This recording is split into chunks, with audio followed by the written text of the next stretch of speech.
ओम शांति। 7 जून 2025 बाबा के महावाक्य हैं। बाबा कहते हैं, मीठे बच्चे, तुम अभी पुजारी से पूज्य बन रहे हो। पूज्य बाप आए हैं तुम्हें आप समान पूज्य बनाने।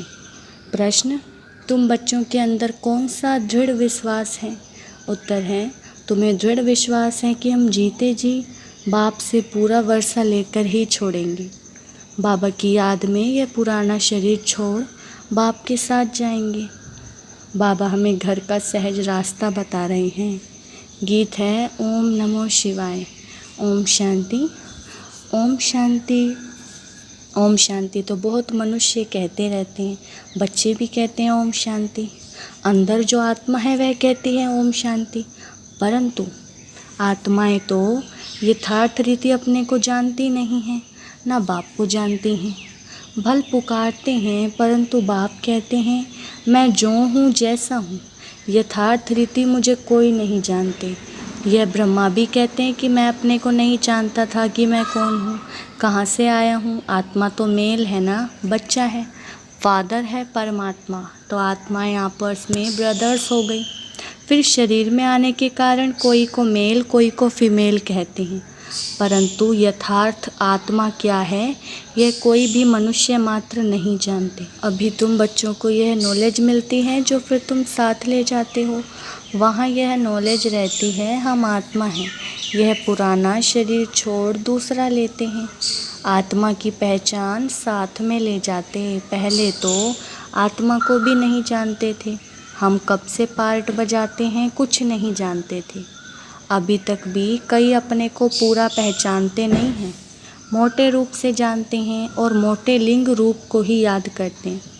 मैं आत्मा बिंदी हूँ, बाप भी बिंदी है, उस रूप में याद करें, ऐसे बहुत थोड़े हैं। नंबरवार बुद्धि है ना, कोई तो अच्छी रीति समझकर औरों को भी समझाने लग पड़ते हैं। तुम समझाते हो, अपने को आत्मा समझ और बाप को याद करना है, वही पतित पावन है। पहले तो मनुष्यों को आत्मा की ही पहचान नहीं है, तो वह भी समझाना पड़े। अपने को जब आत्मा निश्चय करें तब बाप को भी जान सकें। आत्मा को ही नहीं पहचानते हैं, इसलिए बाप को भी पूरा जान नहीं सकते। अभी तुम बच्चे जानते हो हम आत्मा बिंदी हैं। इतनी छोटी सी आत्मा में 84 जन्मों का पार्ट है, यह भी तुमको समझाना पड़े। नहीं तो सिर्फ कहते ज्ञान बहुत अच्छा है, भगवान से मिलने का रास्ता बड़ा अच्छा बताते हैं, परंतु मैं कौन हूँ, बाप कौन है यह नहीं जानते। सिर्फ अच्छा अच्छा कह देते हैं। कोई तो फिर ऐसे भी कहते हैं कि ये तो नास्तिक बना देते हैं। तुम जानते हो ज्ञान की समझ कोई में भी नहीं है। तुम समझाते हो अभी हम पूज्य बन रहे हैं, हम किसकी पूजा नहीं करते हैं, क्योंकि जो सबका पूज्य है, ऊंचते ऊंच भगवान उनकी हम संतान हैं, वह है ही पूज्य पिताश्री। अभी तुम बच्चे जानते हो पिताश्री हमको अपना बनाकर और पढ़ा रहे हैं। सबसे ऊंचते ऊंच पूज्य एक ही है, उनके सिवाय और कोई पूज्य बना न सके। पुजारी जरूर पुजारी ही बनाएंगे, दुनिया में सब पुजारी हैं। तुमको अभी पूज्य मिला है जो आप समान बना रहे हैं, तुमसे पूजा छुड़ा दी है, अपने साथ ले जाते हैं। यह छी दुनिया है, यह है ही मृत्यु लोक। भक्ति शुरू ही तब होती है जब रावण राज्य होता है। पूज्य से पुजारी बन जाते हैं, फिर पुजारी से पूज्य बनाने के लिए बाप को आना पड़ता है। अभी तुम पूज्य देवता बन रहे हो, आत्मा शरीर द्वारा पार्ट बजाती है। अभी बाप हमको पूज्य देवता बना रहे हैं आत्मा को पवित्र बनाने के लिए। तो तुम बच्चों को युक्ति दी है, बाप को याद करने से तुम पुजारी से पूज्य बन जाएंगे, क्योंकि वह बाप है सर्व का पूज्य। जो आधा कल्प पुजारी बनते हैं वह फिर आधा कल्प पूज्य बनते हैं। यह भी ड्रामा में पार्ट है। ड्रामा के आदि मध्य अंत को कोई भी नहीं जानते। अभी बाप द्वारा तुम बच्चे जानते हो और दूसरे को भी समझाते हो। पहली मुख्य बात यह समझानी है, अपने को आत्मा बिंदी समझो। आत्मा का बाप वह निराकार है, वह नॉलेजफुल ही आकर पढ़ाते हैं, सृष्टि के आदि मध्य अंत का राज समझाते हैं। बाप आते हैं एक बार, उनको जानना भी एक बार होता है। आते भी एक ही बार संगम युग पर हैं। पुरानी पति दुनिया को आकर पावन बनाते। अभी बाप ड्रामा प्लान अनुसार आए हैं, कोई नई बात नहीं है। कल्प कल्प ऐसे ही आता हूँ, एक सेकंड भी आगे पीछे नहीं हो सकता है। तुम बच्चों के दिल में जचता है कि बरोबर बाबा हम आत्माओं को सच्चा ज्ञान दे रहे हैं। फिर कल्प बाद भी बाप को आना पड़ेगा। बाप द्वारा जो इस समय जाना है वह फिर कल्प बाद जानेंगे, यह भी जानते हैं। अब पुरानी दुनिया का विनाश होगा, फिर हम सतयुग में आकर अपना पार्ट बचाएंगे। सतयुगी स्वर्गवासी बनेंगे, ये तो बुद्धि में याद है ना। याद रहने से खुशी भी रहती है। स्टूडेंट लाइफ है ना, हम स्वर्गवासी बनने के लिए पढ़ रहे हैं। यह खुशी स्थायी रहनी चाहिए। जब तक स्टडी पूरी हो, बाप समझाते रहते हैं कि स्टडी पूरी तब होगी जब विनाश के लिए सामग्री तैयार होगी। फिर तुम समझ जाएंगे, आग ज़रूर लगेगी। तैयारियां तो होती रहती हैं ना, एक दो में कितना गर्म होते रहते हैं। चारों तरफ भिन्न भिन्न प्रकार की सेनाएं हैं, सब लड़ने के लिए तैयार होते रहते हैं। कोई ना कोई अटक ऐसी डालते हैं जो लड़ाई ज़रूर लगे। कल्प पहले मुआफिक विनाश तो होना ही है। तुम बच्चे देखेंगे, आगे भी बच्चों ने देखा है, एक चिंगारी से कितनी लड़ाई लगी थी। एक दो को डराते रहते हैं कि ऐसा करो नहीं तो हमें यह बॉम्ब्स हाथ में उठाने पड़ेंगे। मौत सामने आ जाता है तो फिर बनाने के सिवाय रह नहीं सकते हैं। आगे भी लड़ाई लगी थी तो बॉम्ब्स लगा दिए। भावी थी ना, अभी तो हजारों बॉम्ब्स हैं। तुम बच्चों को यह ज़रूर समझाना है कि अभी बाप आया हुआ है सबको वापस ले जाने। सब पुकार रहे हैं, हे पतित पावन आओ, इस छीछी दुनिया से हमको पावन दुनिया में ले चलो। तुम बच्चे जानते हो पावन दुनियाएं हैं दो, मुक्ति और जीवन मुक्ति। सबकी आत्माएं पवित्र बन मुक्ति धाम चली जाएंगी, यह दुख धाम विनाश हो जाएगा, जिसको मृत्यु लोक कहा जाता है। पहले अमर लोक था, फिर चक्र लगाए अब मृत्यु लोक में आए हो। फिर अमर लोक की स्थापना होती है, वहाँ अकाले मृत्यु कोई होती नहीं, इसलिए उनको अमर लोक कहा जाता है। शास्त्रों में भी भल अक्षर हैं, परंतु यथार्थ रीति कोई भी समझते नहीं हैं। यह भी तुम जानते हो, बाबा आया हुआ है, मृत्यु लोक का विनाश जरूर होना है, यह 100% सर्टेन है। बाप समझा रहे हैं कि अपनी आत्मा को योग बल से पवित्र बनाओ, मुझे याद करो तो विकर्म विनाश होंगे।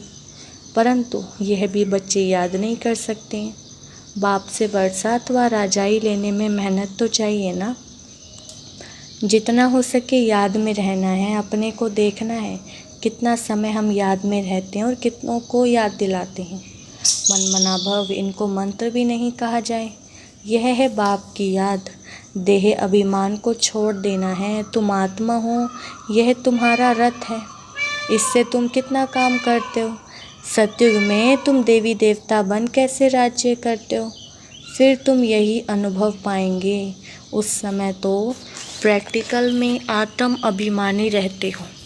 आत्मा कहेगी हमारा यह शरीर बूढ़ा हुआ है, यह छोड़ नया लेंगे, दुख की बात ही नहीं। यहाँ तो शरीर ना छूटे उसके लिए भी कितनी डॉक्टर की दवाइयों आदि की मेहनत करते हैं। तुम बच्चों को बीमारी आदि में भी पुराने शरीर से कभी तंग नहीं होना है, क्योंकि तुम समझते हो इस शरीर में ही जी करके बाप से वर्षा पाना है। शिव बाबा की याद से ही पवित्र बन जाएंगे। यह मेहनत है, परंतु पहले तो आत्मा को जानना पड़े। मुख्य तुम्हारी है ही याद की यात्रा। याद में रहते रहते फिर हम चले जाएंगे मूल वतन, जहाँ के हम निवासी हैं। वही हमारा शांति धाम है। शांति धाम सुख धाम को ही तुम जानते हो और याद करते हो, और कोई नहीं जानते। जिन्होंने कल्प पहले बाप से वर्षा लिया है वही लेंगे। मुख्य है याद की यात्रा। भक्ति मार्ग की यात्राएं अब खत्म होनी है। भक्ति मार्ग ही खलास हो जाएगा। भक्ति मार्ग क्या है, जब ज्ञान हो तब समझें। समझते हैं भक्ति से भगवान मिलेगा, भक्ति का फल क्या देंगे, कुछ भी पता नहीं। तुम बच्चे अब समझते हो, बाप बच्चों को जरूर स्वर्ग की बादशाही का ही वर्षा देंगे। सबको वर्षा दिया था, यथा राजा रानी तथा प्रजा सब स्वर्गवासी थे। बाप कहते हैं 5000 वर्ष पहले भी तुमको स्वर्गवासी बनाया था, अब फिर तुमको बनाता हूँ। फिर तुम ऐसे 84 जन्म लेंगे, ये बुद्धि में याद रहना चाहिए, भूलना नहीं चाहिए। जो नॉलेज सृष्टि के आदि मध्य अंत की बाप के पास है, वह बच्चों की बुद्धि में टपकती है। हम कैसे 84 जन्म लेते हैं, अभी फिर बाबा से वर्षा लेते हैं। अनेक बार बाप से वर्षा लिया है। बाप कहते हैं जैसे लिया था फिर लो। बाप तो सबको पढ़ाते रहते हैं। दैवी गुण धारण करने के लिए भी सावधानी मिलती रहती है। अपनी जांच करने के लिए साक्षियों देखना चाहिए कि कहाँ तक हम पुरुषार्थ करते हैं। कोई समझते हैं हम बहुत अच्छा पुरुषार्थ कर रहे हैं। प्रदर्शनी आदि का प्रबंध करता रहता हूँ ताकि सबको मालूम पड़ जाए कि भगवान बाप आया हुआ है। मनुष्य बेचारे सब घोर नींद में सोए हुए हैं। ज्ञान का किसी को भी पता ही नहीं है, तो जरूर भक्ति को ही ऊंच समझेंगे। आगे तुम्हारे में भी कोई ज्ञान था क्या? अभी तुमको मालूम पड़ा है। ज्ञान का सागर बाप ही है, वही भक्ति का फल देते हैं। जिसने जास्ती भक्ति किया उनको जास्ती फल मिलेगा। वही अच्छी रीति पढ़ते हैं ऊंच पद पाने के लिए। ये कितनी मीठी मीठी बातें हैं, बुढ़ियों के लिए बहुत सहज कर समझाते हैं। अपने को आत्मा समझ बाप को याद करो। ऊंचते ऊंच है भगवान शिव। शिव परमात्माए नमः कहा जाता है। वह कहते हैं माम एकम याद करो तो तुम्हारे विकर्म विनाश हो। बस और कोई तकलीफ़ नहीं देते हैं। आगे चल शिव बाबा को भी याद करने लग पड़ेंगे। वर्षा तो लेना है, जीते जी बाप से वर्षा लेकर ही छोड़ेंगे। शिव बाबा की याद में शरीर छोड़ देते हैं तो वह फिर संस्कार ले जाते हैं। स्वर्ग में तो जरूर आएंगे। जितना योग उतना फल मिलेगा। मूल बात है चलते फिरते जितना हो सके याद में रहना है। अपने सिर से बोझा उतारना है। सिर्फ याद चाहिए और कोई तकलीफ़ बाप नहीं देते हैं। जानते हैं आधा कल्प से बच्चों ने तकलीफ़ देखी है, इसलिए अभी आया हूँ तुमको सहज रास्ता बताने, वर्षा लेने का। बाप को सिर्फ याद करो। भल याद तो आगे भी करते थे, परंतु कोई ज्ञान नहीं था। अभी बाप ने ज्ञान दिया है कि इस रीति मुझे याद करने से तुम्हारे विकर्म विनाश होंगे। भल शिव की भक्ति तो दुनिया में बहुत करते हैं, बहुत याद करते हैं, परंतु पहचान नहीं है। इस समय बाप खुद ही आकर पहचान देते हैं कि मुझे याद करो। अभी तुम समझते हो, हम अच्छी रीति जानते हैं। तुम कहेंगे हम जाते हैं बाप दादा के पास। बाप ने यह भागीरथ लिया है। भागीरथ भी मशहूर है, इन द्वारा बैठ ज्ञान सुनाते हैं। यह भी ड्रामा में पार्ट है। कल्प कल्प इस भाग्यशाली रथ पर आते हैं। तुम जानते हो कि यह वही है जिसको श्याम सुंदर कहते हैं। यह भी तुम समझते हो। मनुष्यों ने फिर अर्जुन नाम रख दिया है। अभी बाप यथार्थ समझाते हैं। ब्रह्मा सो विष्णु, विष्णु सो ब्रह्मा कैसे बनते हैं। बच्चों में अभी समझ है कि हम ब्रह्मापुरी के हैं, फिर विष्णुपुरी के बनेंगे। विष्णुपुरी से ब्रह्मापुरी में आने में 84 जन्म लगते हैं। यह भी अनेक बार समझाया है, जो तुम फिर से सुनते हो। आत्मा को अब बाप कहते हैं सिर्फ मामेकम याद करो तो तुम्हारे विकर्म विनाश होंगे। इसलिए तुमको खुशी भी होती है। यह एक अंतिम जन्म पवित्र बनने से हम पवित्र दुनिया के मालिक बनेंगे, तो क्यों ना पवित्र बने। हम एक बाप के बच्चे ब्रह्मा कुमार कुमारी हैं, फिर भी वह जिस्मानी वृत्ति बदलने में टाइम लगता है। धीरे धीरे पिछाड़ी में कर्मातीत अवस्था होनी है। इस समय किसकी कर्मातीत अवस्था होना असंभव है। कर्मातीत अवस्था हो जाए फिर तो यह शरीर भी ना रहे, इनको छोड़ना पड़े, लड़ाई लग जाए। एक बाप की ही याद रहे, इसमें ही मेहनत है। अच्छा, मीठे मीठे सिकिलधे बच्चों प्रति माता पिता बाप दादा का याद प्यार और गुड मॉर्निंग। रूहानी बाप की रूहानी बच्चों को नमस्ते। हम रूहानी बच्चों की रूहानी बाप दादा को नमस्ते नमस्ते, गुड मॉर्निंग। धारणा के लिए मुख्य सार। पहला पॉइंट है साक्षी हो। अपने को देखना है कि हम कहाँ तक पुरुषार्थ करते हैं, चलते फिरते कर्म करते, कितना समय बाप की याद में रहते हैं। दूसरा, इस शरीर से कभी भी तंग नहीं होना है। इस शरीर में ही जी करके बाप से वर्षा पाना है। स्वर्गवासी बनने के लिए इस लाइफ में पूरी स्टडी करनी है। बाबा ने वरदान दिया है, त्रिकालदर्शी और साक्षी दृष्टा बन, हर कर्म करते बंधन मुक्त स्थिति के अनुभव द्वारा दृष्टांत रूप भव। वरदान का विस्तार, यदि त्रिकालदर्शी स्टेज पर स्थिति हो, कर्म के आदि मध्य अंत को जानकर कर्म करते हो, तो कोई भी कर्म विकर्म नहीं हो